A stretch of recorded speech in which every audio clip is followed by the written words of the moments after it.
মায়ের পায়ের নিচে জান্নাত, এ কথাই ঠিক। বইয়ের কথা মেনে চললে বাপ মায়ের সাথে ভালো আচরণ করা যাবে না, এ কথাই ঠিক। সবার বউ খারাপ, এ কথা ঠিক নয়।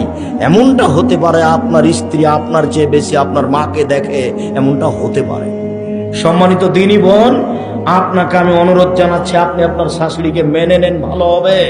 শাশুড়িকে মেনে নেন। শাশুড়ি যদি মাঝে মধ্যে বলে, আল্লাহ আমার বউটা ভালো, তুমি তাকে ভালো, তারাকে ভালো রাখিও, আপনার শাশুড়ির এই কথাটা আপনার জন্য অনেক।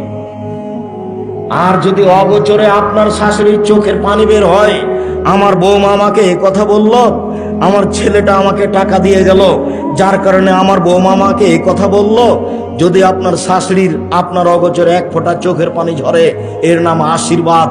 আপনার স্বামী কোটি টাকা ইনকাম করলে সংসারে শান্তি হবে না, এই কথাই ঠিক।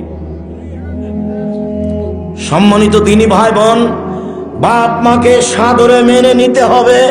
খারাপ লাগলেও, তিতে লাগলে, এ কথাই ঠিক।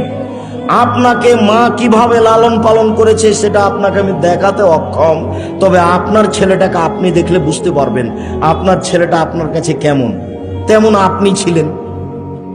তাহলে বোঝা যাবে মা কি জিনিস। আল্লাহ নবী এমনি বলেননি মায়ের পায়ের নিচে জান্নাত, মায়ের পায়ের নিচে কি জান্নাত পড়ে আছে?